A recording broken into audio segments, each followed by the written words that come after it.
Hi D, so today is June 6th and it's today ron Friday. Okay. I'm tired really today. I'm really tired today. Kaya nag-content ko di mo ako buang. Sudugay ko na mag-edit.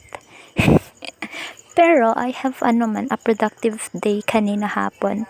Morning day and hapon. Yeah, it took me pila ka hours. Kay nag-read ko og book. Title kay Self-Confidence and You. Hata to? So, I read the book. Early in the morning, I went outside. Sayo ko nakamata even though sa ko oras na to 12. Diba? Dugay ko nakatug. Pero sayo ko na mata. Yan, igawas ko sa house ato kay nagpahangin. The air is so good. Very, very good. You know what I mean? So, yun. So, after ato, balik-balik sa tuhigda. Ganon. Then, after ko breakfast, I decided to read the book as what I am saying kanina, diba? So, nigawas ko sabay, dinagdako og katong racket pang lamok, diba? Tapos akong headphones, earbuds. Tapos, headphones, whatever. May headphones, tapos chair. Yung kabaw kaas ako, wait lang kanay, boss. Tapos kabaw kaas ako nag-read. Diba, kaya naaman me like, kakahuyan here, like puno siya og coconut tree and mangoes. Dito ko nagpwesto ko sa tunga, nagbasa-basa og kuan.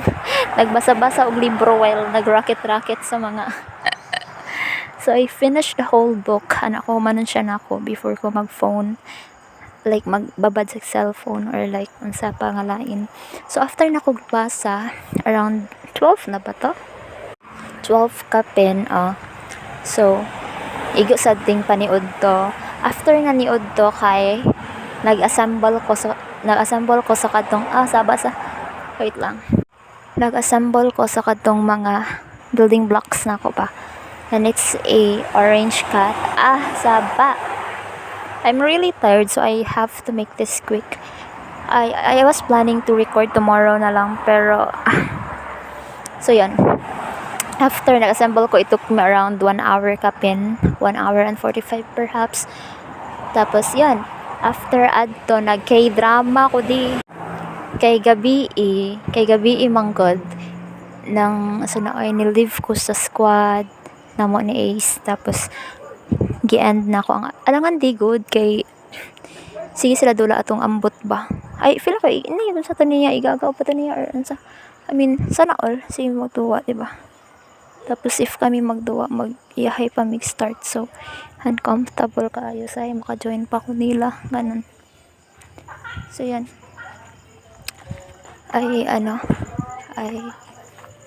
And the affinity. Tapos, pa man niya gina-accept. So, yun. Tapos, nag-post siya sa TikTok about kanang katulagi kay ni-out ko sa squad, ni-out ko sa nikig-an kog affinity, ganun. So, nag-post siya adto kaya siya daw, yung nag-iisa niya daw ang kalaro, ganun, nag-iisa daw. Pero sige sila, until 12 ko to sila gadula di. Imagine, start sila 9 ba to? Diba, kabaw ko?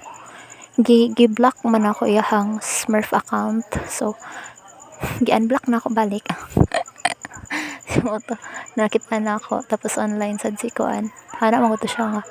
Strict daw siya sa Smurf account. So, yeah. Yan mo to. Nag-edit ko kay para nasa content. Tapos grabe naman siya sa makaingon siya nga nag-iisang kalaro. Ulul. Anyways, yun. Ni-chat siya nga ako sa TikTok. Ni-chat siya nga parang tanga daw. Ganyan. Yan, ni-chat siya sa messenger nga. I-cancel Lilit ang katabang. Ang end sa affinity. Pero hindi na ako ganun mag-open sa ML. I should have record mga highlights para na ako yung ma-upload. Pero it is what it is.